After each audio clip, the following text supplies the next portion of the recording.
Hello everyone, good morning, જય શ્રી કૃષ્ણ, હર હર મહાદેવ. જો new બ્લોગમાં તમારા બધાનું સ્વાગત છે. અને આપણે જો નાસ્તા પાણી કરીને અને યુનિફોર્મને બધું કમ્પ્લીટ કરીને અને જાય છે નોકરી પર, કેમ કે આજ થઈ ગયું થોડુંક લેટ ટાઈમ થવા આવ્યો છે. તો ચાલો જટ નોકરીએ જઈ અને જો આ મિત્રના પપ્પા જો તમે તમારું કામકાજ કરીને આવતા રહ્યા. જો એ સાઈઝ લેવા ગયા હતા, કેમ કે દૂર છે ને એટલે એને જવું પડે. આપણે જો બધું આ વસ્તુ જો અહીંયા દવા બધું ભેગું લઈને જવું પડે, પાણી સીસા દવા, કેમ કે દવા પીધા તને કાંઈ લાવ દવા તો પીવી જ પડે. તો હર હર મહાદેવ, સીતારામ સીતારામ. સારું ન થાય, દવા તો પીવી જ પડે. તો હાલો હવે હું નોકરી પર જાઉં. હાલો એને એની નોકરી પર જવાનું છે, મારે મારી નોકરી પર જવાનું. ટાઈમ થઈ ગયો છે તો કન્ટિન્યુ. ચાલો આપણે આવી ગયા છીએ આંગણવાડી. જો અહીંયા મસ્ત આપણે શાકભાજી બધું કટ કરી લીધું છે, ટમેટા કટ કરી લીધા છે. અને આજ છે મંગળવાર, તો જો અહીંયા મસ્ત વઘારેલી ખીચડી બનાવવાની છે, લીલા ભાજીના વઘારેલા મુઠિયા બનાવવાના છે. તો અહીં મસ્ત જો મુઠિયા માટે દૂધી અને શાકભાજીની ખીચડી બનાવવાની છે, શાકભાજી ઉમેરીને. અને અહીંયા જો બાળકો બધા આવી ગયા છે અને ટીચર પૂરી રહ્યા છે છોકરાઓની હાજરી, અને બાળકો બોલી રહ્યા છે જય ભારત.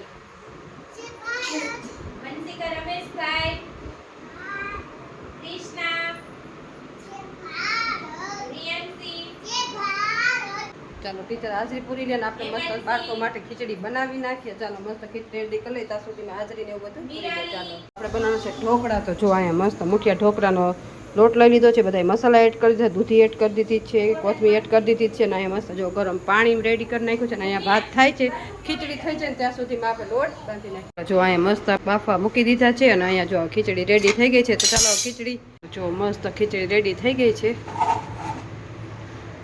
ચાલો જો બાળકો બધાય માથા ઉપર હાથ રાખીને બેસી ગયા છે ને અહીંયા જો મસ્ત આપણે ખીચડી ચમચી ડીશું બધું રેડી કરી દીધું. ચાલો નાસ્તો ખાવાનું બધાયને.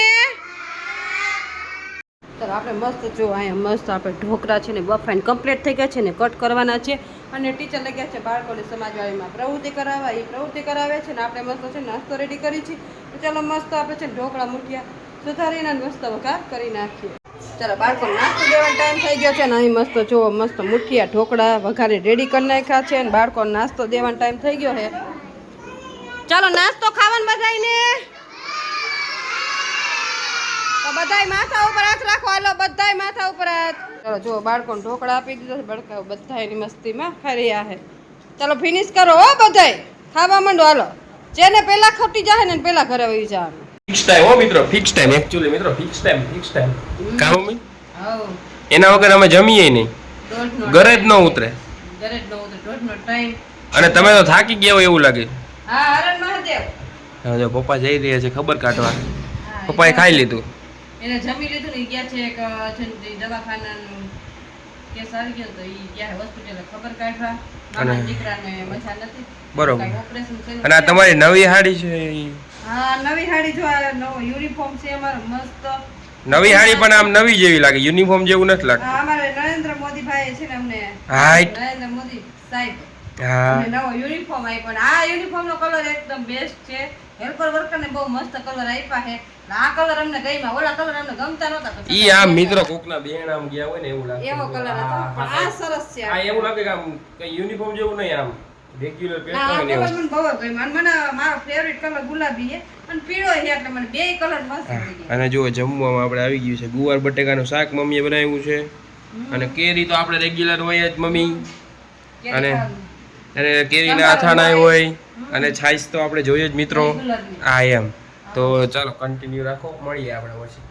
વાગી ગયા છે 5:30 અને આપણે જો કપડાં ધોઈ ધોઈને થાકી ગયા છે, કેમ કે 2 દી ગામત્રે જાય ને તો એટલા બધા કપડાં ભેગા થઈ જાય. ઉપર એક દોરી ધોઈ નાખી અને એક દોરી પાછી હજી ફૂકવાની, એટલા કપડાં થઈ ગયા છે. કેમ કે કપડાં ધોઈને મશીનમાં નાખું ભર્યું છે. હવે કપડાં બધા કાઢીને આપણે ઉપર ફૂકવા જાવું. એક તો ધોઈને આપણે છે ને ફૂકાઈ આવ્યા હી, એક આખું આવડું ટબ ભરીને ના બીજું ટબ છે. બીજું ટબ હવે ભરી તમને ઉપર બતાવીએ કેટલા કપડાં ધોયા હે મેં. 2 દી ગામે તો કહેતા પણ એટલા કપડાં થઈ ગયા હે ને આ તો પૂછો. ચાલો બધા કપડાં મેળી ઉપર આવી ગયા છે ને. અત્યારે તો એટલી ગરમી છે ને, આમ જુઓ 5:30 થઈ ગયા છે પણ ગરમી રહેવાતી નથી ને. જો આટલા કપડાં અને આમ જુઓ લુગડા જુઓ કેટલી દોરીઓ ભરાઈ ગયું છે. જો એક આ દોરી, પછી એક આ દોરી, આમ જો અહીંયા પછી 2 આલીકો દોરી ભરી. એટલા કપડાં ધોયા અને હજી આ કપડાં લઈને પાછા આ કપડાં નાખવાના છે. એટલા કપડાં ભેગા કર્યા છે વાત જ પૂછો માં. અને આપણી હાડીની તો દુર્દશા થઈ ગઈ છે.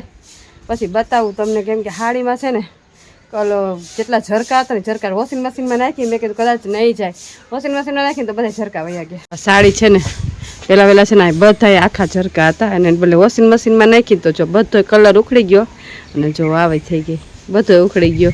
વોશિંગ મશીનમાં નાખવાની નહોતી, મેં કીધું લાઈને નહીં જાય તો નાખીને તો જો આ રીતના કંઈક થઈ ગયું છે. જો હતી આ રીતના, અમુકમાં નથી નીકળ્યું, જો આ રીતના હતી આવી રીતના. અને આમ જો કેટલી જગ્યાએ બધું આવી રીતે કરેલું હતું, જો આ સાઈડે એવું થઈ ગયું છે. જો બધું ઉખડી ગયું, કાંઈ વાંધો નહીં. બીજું શું હોય, આપણને અનુભવ થઈ ગયો કે નવી સાડી હોય ને વોશિંગ મશીનમાં નાખવી નહીં, નકર આ રીતના થઈ જાય. આમ તો જો કે 1-2 વખત પહેરી લીધી એટલે વાંધો ન આવે, હરવી થઈ જાય. પણ જો આ રીતના હતું ને બધું પેન્ટિંગ કરેલું, પેન્ટિંગ ઉખડી ગયું છે. બાકી ભરેલું તો ભરેલું તેમનો જ છે, પણ પેન્ટિંગ ઉખડી ગયું છે. જો વોશિંગ મશીનમાં નાખીને એમાં ખબર નહીં, આપણે તો પહેલી વાર નાખી. હું નાખતી જ નથી, નવી સાડી છે ને હાથેથી નથી ધોઈ નાખવું, હાથેથી નથી. પણ હવે આ પહેલી વાર નાખી, મેં કીધું લાઈ નહીં જાય નાખી દઉં. આ સાડી એ નાખી હતી તેમાં છે ને તાંતણા ખેંચાઈ ગયા. નવા કપડાં છે ને કોઈ દી વોશિંગ મશીનમાં નાખવા અને વોશ ન કરવા. આ જો મેં તો પસ્તાણી, આ પહેલી વાર નાખ્યા અને પસ્તાણા આપણે. સારું હાલો, હવે આપણે નહીં નાખીએ, આપણે અનુભવ થયો. જો વાંહે જો આ રીતના ખરાબ થઈ ગયું છે, કાંઈ વાંધો નહીં, આપણે તો ચાલુમાં પહેરી નાખશું. બીજું શું હોય, ચાલો કન્ટિન્યુ. ચાલો વારું પાણી કરવાનો ટાઈમ થઈ ગયો છે. વાગી કેટલા ગયા જો 8:30 થવા આવ્યા છે. ને અહીંયા મિતુલભાઈ શું કરો? મિતુલભાઈ આ બળપ મિત્રો બરોબર અને આમ કેવો હે, આ બળપ કેવો મસ્ત છે. આમ જોઈ લ્યો તમે, અડધો પાણી ને, અને આ કાચો બળપ કહેવાય આને. અને આ કાચા બળપ ખાવાની એટલી મજા આવે ને મિતુલભાઈ. જો મસ્ત આ વઘારેલી ખીચડી, અહીંયા ખીચડી ભાખરી બનાવી નાખી છે, પાપડ બનાવી નાખ્યા છે. કેમ કે આ છે ને સિમ્પલ ને સાદું ભોજન બનાવ્યું. શું કે મિતુલભાઈ? અને પપ્પા ગયા છે સેવક નહીં. હા, ઈ ગયા છે સેવકમાં જમવા, એટલે એને જમવા જવાનું. અમે 2 હતા, કીધું કાંઈ વાંધો નહીં, હાલો ખીચડી વઘારી નાખીએ, ભાખરી ખીચડી ખાઈ લે. હાવ સાદું ભોજન ખાવાનું આજ તો કા. અને એ અત્યારે ગરમી બહુ થાય છે એટલે મજા ન આવે. બાકી આ હે ને વનવગડામાં ખાતા હોય એ મિતુલભાઈ, બહુ ફૂલ પવન હોય તો બહુ મજા આવે, પણ હરવાનો થોડુંક આમ બેહી એટલે શાંતિ થઈ જાય. અને આ ખીચડી ને એવું બધું વનવગડામાં ખાધું હોય તો ઓર મજા આવી જાય. તો કેવી મજા આવે, ગાંડી મજા આવી જાય. સાદું ભોજન આપણે ફરવા ગયા હોય ને સાદું ભોજન લઈ ગયા હોય, દહીં ને થેપલા ને ખીચડી ને એવું બધું હાવ સૂકી ભાજી ને એવું લઈ ગયા, શું ખાવાની મજા આવે. કા મિતુલભાઈ? બહુ મજા આવે. કોક દી જાવ કે નહીં મિતુલભાઈ આપણે વન ભોજન કરવા? આ અત્યારે પરસોત્તમ મહિનો હાલે ને તો બધી ગોપીઓ વન ભોજન કરવા જાય. હો મિતુલ, બધી વન ભોજન કરવા જાય. ગોપીઓ ને જવાનું, હું તો ગોપો. એવું ન હોય, બધા જઈ શકે ખરા એમ. હા હાલો, હવે વારું પાણી કરી લેવું અને બ્લોગ નો આયાત કરશું. કરી નાખવાનો જોઈએ ને. જો હવે બ્લોગ નો આયાત કરશું. અને તમે બ્લોગ જોશો તો લાઈક કરવાનું ભૂલી જાશો, જોઈ લ્યો તો લાઈક કરતા રહ્યો, જોવો એટલે લાઈક દબાવવાનું ભૂલતા નહીં. ચાલો તો તમને આજનો મારો બ્લોગ કેવો લાગ્યો, લાઈક શેર અને સબસ્ક્રાઇબ કરજો. મળશું કાંઈક નવા બ્લોગ સાથે. ત્યાં સુધી મહાદેવ.